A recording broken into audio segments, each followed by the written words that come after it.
Good morning everyone. Ma'am Khan and I welcome you all to our YouTube channel Study IQ After LLB.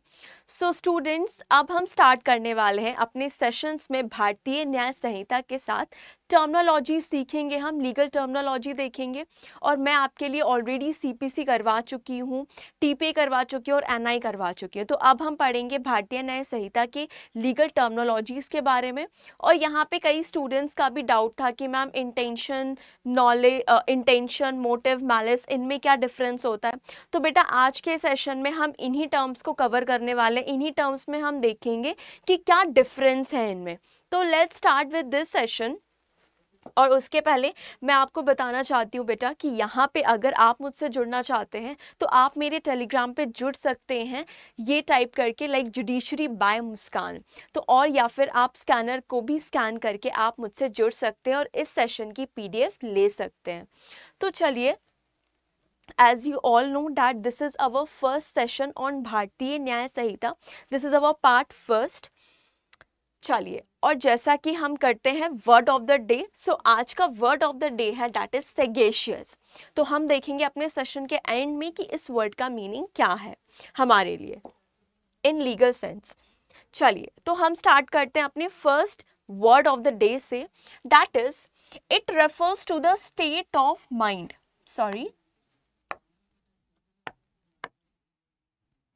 It refers to the state of mind where a person desires that certain consequences should follow from their actions। तो बेटा यहाँ पे हम बात कर रहे हैं the word intention की, जो कि एक बहुत बड़ा रोल प्ले करता है भारतीय न्याय संहिता में। हमारे पीनल लॉज में जो इंटेंशन वर्ड है ये बहुत ज़्यादा रोल प्ले करता है। तो बेटा इंटेंशन का मतलब क्या होता है? इंटेंशन का मतलब आपकी एक ऐसी मेंटल स्टेट ऑफ माइंड, एक ऐसा स्टेट ऑफ माइंड जहां पे आप कुछ करने के लिए अपने माइंड में क्या करते हो, एक कोर्स ऑफ एक्शन को बनाते हो, एक इरादा बनाते हो उस चीज को करने का। ठीक है, तो उसको बोलते हैं बेटा यहाँ पे इंटेंशन।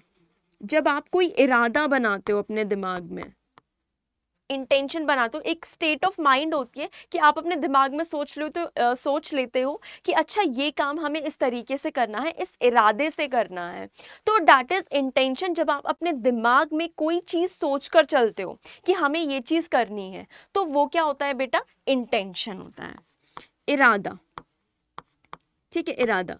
अब यहाँ पे आपको भारतीय न्याय संहिता में ऐसे बहुत से वर्ड्स मिल जाएंगे जो इंटेंशन को क्या करते हैं, इंडिकेट करते हैं।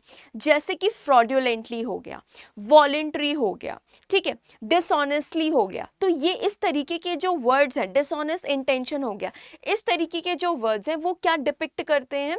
आपके इंटेंशन को डिपिक्ट करते हैं कि इस पर्सन ने इस काम को इस इरादे के साथ किया है, इस स्टेट ऑफ माइंड के साथ किया है। तो बेटा ये होता है इंटेंशन, और ये एक बहुत ही मेजर रोल प्ले करता है एक पर्सन को कन्विक्ट करवाने में। ठीक है, चलिए फिर आते हैं बेटा हम यहाँ पे, it refers to the deliberate and malicious intent to cause harm as opposed to acting in good faith. Malicious intent. अब यहाँ पे इंटेंट के टाइप्स बताए गए हैं, मतलब इंटेंशन भी क्या हो सकती है आपकी, गुड हो सकती है और बैड इंटेंशन हो सकती है। ठीक है, तो जो बेटा आपकी बैड इंटेंशन होती है, कुछ गलत करने का दिमाग में जो आपका चलता है ना, कुछ गलत करना, मतलब कि कुछ ऑफेंस करना या फिर मर्डर करना या थेफ्ट करना, एनीथिंग। तो जो भी बैड इंटेंशन होती है बेटा, उसको बोला जाता है मैलिस। क्या बोलते हैं उसको? मैलिस, जिसको हिंदी में बोलते हैं बेटा द्वेष। ठीक है, तो ये होता है इंटेंशन और मैलिस में अंतर। मैलिस एक तरीके से क्या है, आपकी बैड इंटेंशन है, मैलिशियस इंटेंट है, एक तरीके की इंटेंशन है जो क्या किसी गलत काम को करने के लिए, कुछ इलीगल एक्ट को करने के लिए जब आपका स्टेट ऑफ माइंड कहता है तो उसको हम क्या कहते हैं? मैलिस कहते हैं। ठीक है, जैसे फ्रॉडुलेंटली है ना, फ्रॉड की इंटेंशन से कोई काम करना, तो दैट इज मैलिस।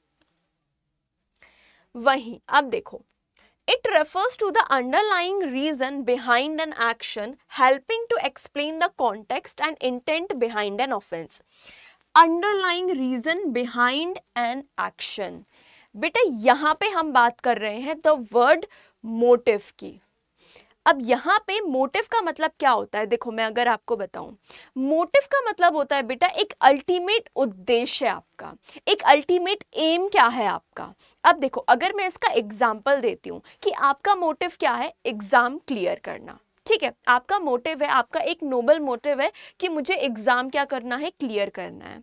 अब आप क्या करोगे, उस एग्जाम को क्लियर करने के लिए जो भी कंडक्ट करोगे, जो भी एक्ट करोगे, तो वो किसके साथ करोगे, आप कुछ ना कुछ एक्ट करोगे आप परफॉर्म, तो यहाँ पे किसी इंटेंशन के साथ परफॉर्म करोगे। अगर आप पढ़ रहे हो तो एक गुड इंटेंशन होगी आपकी, या फिर आपकी बैड इंटेंशन भी हो सकती है कि यार अगर मैं दूसरों को डिस्ट्रैक्ट करूं तो मैं शायद उनसे आगे हो सकता हूं और वो मुझसे पीछे हो जाएंगे, तो यहीं पे आप अपनी बैड इंटेंशन भी बना लेते हो। लेकिन आपका मोटिव क्या है, आपका मोटिव एक ही है, एग्जाम क्लियर करना। वैसे ही अगर हम भारतीय न्याय संहिता के कॉन्टेक्स्ट में देखते हैं तो यहाँ पे जो मोटिव है, अब सपोज आपका मोटिव क्या है, किसी का मर्डर करना, ठीक है, आपका मोटिव है किसी का मर्डर करना। अब आप क्या करोगे, अपना इंटेंशंस वहां पे क्या करोगे, उस मोटिव को अचीव करने के लिए, है ना, आपका एक उद्देश्य क्या है, आपको मर्डर करना है। अब उस मोटिव को, उस उद्देश्य को अचीव करने के लिए आप क्या क्या एक्ट करोगे, तो जो भी आप एक्ट करोगे वो किसी इंटेंशन के साथ करोगे, किसी एक स्टेट ऑफ माइंड के साथ करोगे, है ना, कि अगर आप कोई नाइफ खरीदने जा रहे हो तो आपका बैड इंटेंशन होगा। तो इस तरीके से जो आप कंडक्ट करते हो उस मोटिव तक पहुंचने के लिए, एक अल्टीमेट एम तक पहुंचने के लिए, तो दैट इज मोटिव, ठीक है। इसका अगर मैं एक और एग्जांपल दूं कि सपोज एक पर्सन है, उसने चोरी की है, लेकिन उसकी चोरी का इंटेंशन क्या है कि वो अपनी जो फैमिली है, जो स्टार्विंग फैमिली है, उसको फीड करवाना चाहता है। उसका जो मोटिव है वो तो नोबल है, लेकिन जो वो काम कर रहा है दैट इज पनिशेबल। उसने थेफ्ट किया है तो थेफ्ट तो वहां पे क्या है, पनिशेबल है, लेकिन उसका मोटिव क्या है, उसका मोटिव पनिशेबल नहीं है। तो बेटा इसीलिए जब हम लायबिलिटी को फिक्स करते हैं भारतीय न्याय संहिता में तो मोटिव इररिलेवेंट हो जाता है, लेकिन इंटेंशन रेलेवेंट होती है, ठीक है। तो ये होता है बेटा आपका मोटिव। तो आया आपको समझ में कि इंटेंशन, मैलिस और मोटिव में अंतर क्या होता है। मोटिव जिसको हम क्या बोलते हैं, उद्देश्य, अल्टीमेट जो एम होता है, अल्टीमेट जो गोल होता है, तो दैट इज मोटिव, ठीक है। चलिए तो फिर हम चलते हैं अपने नेक्स्ट वर्ड पे, that is anything which is done or believed to be done without due care and attention. यहाँ पे बेटा हम बात कर रहे हैं गुड फेथ की। अब जैसा मैंने बताया था कि इंटेंशन दो टाइप की होती है, एक बैड इंटेंशन होती है, एक गुड इंटेंशन होती है। बैड इंटेंशन को क्या कहा जाता है, मैलिस कहा जाता है। वहीं अगर हम गुड इंटेंशन की बात करें तो गुड इंटेंशन को क्या बोलोगे आप, गुड फेथ में किया आपने कोई काम। अगर आप कोई काम क्या कर रहे हो without due care and attention, मतलब कि anything which is done without due care and attention. Sorry, यहाँ पे थोड़ी सी जो लैंग्वेज है वो थोड़ी सी वो हो गई है, नेगेटिव चली गई है। यहाँ कहने का ये मतलब है कि अगर आप कोई भी काम किस तरीके से करते हो, एक ड्यू केयर के साथ करते हो, है ना, यहाँ पे विथ आना चाहिए था, विदाउट नहीं, यहाँ पे विथ है बेटा, ठीक है। जो भी आप काम करते हो एक ड्यू केयर के साथ, एक ड्यू अटेंशन के साथ, है ना, पूरे होशो हवास में जो आप काम करते हो, एक अच्छे भाव से जो काम करते हो, तो दैट इज गुड फेथ, ठीक है, that is good faith. Good faith जिसको हिंदी में बोलते हैं बेटा सद्भाव। क्या बोलते हैं, सद्भाव। अब जैसे अगर मैं इसका एग्जाम्पल दूं, गुड फेथ का अगर मैं आपको एग्जाम्पल दूं, तो यहाँ पे अब सपोज क्या है, डॉक्टर है, ठीक है, डॉक्टर है, वो क्या कर रहा है, किसी पर्सन के ऊपर ऑपरेट कर रहा है, सपोज किडनी का ऑपरेशन कर रहा है, ठीक है, स्टोन का ऑपरेशन कर रहा है उसके। तो यहाँ पे अगर ऑपरेट करते करते वो तो गुड फेथ में कर रहा है कि इस पर्सन का स्टोन हमें क्या करना है, मतलब रिमूव करना है, लेकिन वो तो ये काम गुड फेथ में कर रहा है। एंड सपोज अगर वो सर्जरी करते करते, सपोज अगर उस पर्सन की डेथ कॉज हो जाती है, तो क्या यहाँ पे डॉक्टर को लायबल किया जाएगा, नहीं किया जाएगा, क्योंकि उसका जो इंटेंशन था, उसका जो स्टेट ऑफ माइंड था, वो कैसा था, वो गुड था, वो पूरी ड्यू केयर के साथ, पूरे अटेंशन के साथ अपना काम कर रहा था। लेकिन अगर उसका कॉन्सिक्वेंस कुछ बैड हुआ है तो इसका मतलब ये नहीं है कि उसका भी बैड इंटेंशन था, ठीक है। तो जब भी बेटा यहाँ पे गुड फेथ होता है, जब भी यहाँ पे गुड फेथ होता है तो आप क्या करते हो, यहाँ पे उस पर्सन को आप कभी भी लायबल नहीं करते हो। इसीलिए भारतीय न्याय संहिता में हम पढ़ते हैं जनरल एक्सेप्शंस, जहाँ पे अगर कोई भी पर्सन है, अगर उसने काम गुड फेथ में किया है, एक्यूज पर्सन ने काम गुड फेथ में किया है, तो उसको लायबल नहीं किया जाता है। तो इस गुड फेथ का भी बहुत ज़्यादा इंपॉर्टेंट रोल है, ये बहुत ही इंपॉर्टेंट रोल प्ले करता है हमारे भारतीय न्याय संहिता में। ठीक है, तो चलो फिर हम देखते हैं एक और वर्ड को देखते हैं, that is causing one thing to resemble another with intent to deceive or knowing it is likely to deceive। बेटा यहाँ पे बात की जा रही है किसकी, काउंटरफीट की। काउंटरफीट करना मतलब क्या होता है, काउंटरफीट मतलब होता है कि बेटा इमिटेट करना, नकल करना, है ना, किसी पर्सन को डिसीव करने के लिए, किसी पर्सन को मतलब किसी पर्सन को ये दिखाने के लिए कि जो एक्चुअल ओरिजिनल चीज है वो, मतलब जो कॉपी है वही आपकी क्या है, ओरिजिनल चीज है। डिसीव करना लोगों को, है ना। जैसे अगर क्या होता है, काउंटरफीट कॉइन्स होते हैं, जैसे जो नकली करेंसी होती है कि वहां पे दिखती तो वो क्या है, एकदम असली कॉइन की तरह दिखते हैं, वो असली नोट की तरह दिखते हैं, लेकिन एक्चुअली में अगर हम उनको ध्यान से देखें तो वो वहां पे क्या है, वो नकली नोट है। तो ये क्या है, ये इसको हम बोलते हैं बेटा काउंटरफीट करना, जहां पे आप एग्जैक्टली ओरिजिनल की क्या बना देते हो, कॉपी बना देते हो, उसको इमिटेट करते हो, आप उसकी नकल करते हो। तो दैट इज बेसिकली काउंटरफीट। क्या होता है बेटा, इसको क्या बोलते हैं, काउंटरफीट, जिसको हिंदी में बोला जाता है बेटा यहाँ पे कूटकरण।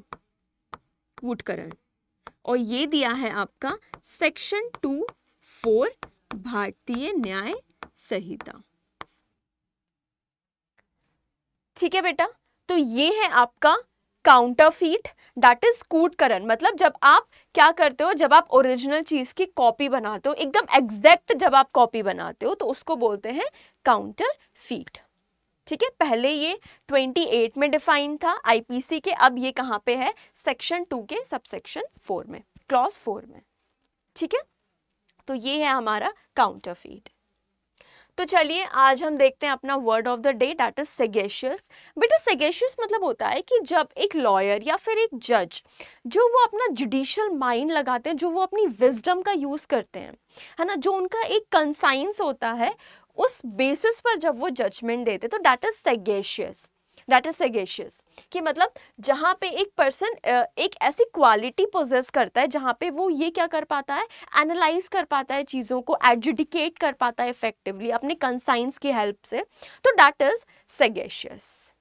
ठीक है, तो आई होप आपको इन वर्ड्स में क्लैरिटी आई होगी। जो भी मुझसे पूछ रहे थे कि मैम इंटेंशन, मोटिव, मैलिस में क्या अंतर होता है, तो बेटा आई होप आपको इस सेशन के थ्रू उन वर्ड्स में क्लैरिटी आई होगी, उनके मीनिंग में क्लैरिटी आई होगी।